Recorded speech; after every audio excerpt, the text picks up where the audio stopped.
We're going to look at a project that's creating a completely new picture of our health. It's all about reinventing one of medicine's most important diagnostic tools, the PET scan. Let's start with a thought. What if our medical scans weren't just static images, like a photograph? What if they were more like a high-definition video, showing our bodies in motion in real time? Imagine being able to watch the very processes of life and disease as they're happening. That's the core idea driving the technology we're about to explore. To appreciate why this new approach is so needed, we first have to understand the current state of things and the sometimes blurry picture of health we get from today's technology. Positron emission tomography, which everyone just calls PET, is a truly powerful technology. It provides a window into the living body, letting doctors see processes. For instance, how our cells use sugar. This is incredibly useful for finding and managing diseases, especially cancer. But that window isn't perfectly clear. It has some major limitations. First, the spatial resolution is poor. It can't really see details smaller than about half a centimeter. Second, the temporal resolution is very slow. It takes minutes to build a single picture, which means any rapid biological events are missed. And finally, any patient movement, even the simple act of breathing or a heartbeat, creates a lot of blur in the final image. This chart puts the difference in sharp contrast. Current scanners offer 4 to 5 millimeter resolution and images blurred by motion, from frames that take minutes. The project's goal is to achieve resolution better than 2 millimeters with total clarity and capture images in just 100 milliseconds. That's fast enough for a 10 frame per second video. The scale of this ambition is huge. And this isn't just about clearer pictures, it has very real clinical consequences. The blur from motion can throw off a key diagnostic measurement by 30 to 50%. A reduction that large can cause a doctor to underestimate a tumor's severity, or worse, completely miss a small lesion because it's lost in the blur.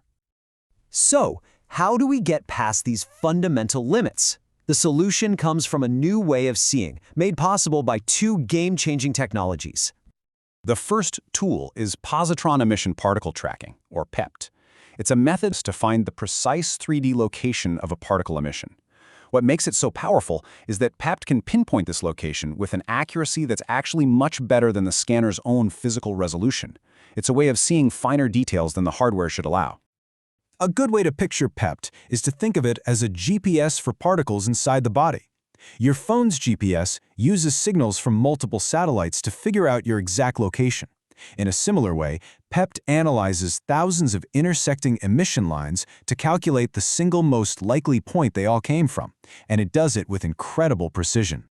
The second tool is a whole new approach called reconstruction-free imaging, and it's driven by AI. Instead of the slow, step-by-step traditional method for building an image, this AI approach builds it directly from every single event the scanner detects. It completely bypasses the process that causes the bottleneck. This project is divided into two stages. The first stage uses these new tools to solve the most pressing problem, getting rid of the blur caused by motion. Here's how this motion correction works. First, an AI automatically finds points in the body that are naturally high in activity, like the heart or bladder, and uses them as tracking markers. Second, PET locks onto these markers and tracks their movement with sub-millimeter precision, thousands of times per second. Third, that motion data is used to create a model that corrects the raw scanner data as it comes in. Finally, a sharp motion-free image is built using this corrected data. With the motion problem solved, Stage 2 takes an even bigger step forward. The goal is to get beyond reconstruction completely and use AI to build the image directly from the source. This comparison really highlights the difference. Traditional reconstruction is an indirect, multi-step, and slow process. It takes several minutes to complete. The new AI Direct method is direct, single pass, and fast. For every valid event, it estimates its precise 3D position and uses those points to build the image in seconds. So how does an AI learn to do this? It's trained on an immense amount of data, billions of examples generated from hyper-realistic Monte Carlo simulations. These simulations are essentially digital twins of patients and scanners, modeling the physics of every single particle interaction.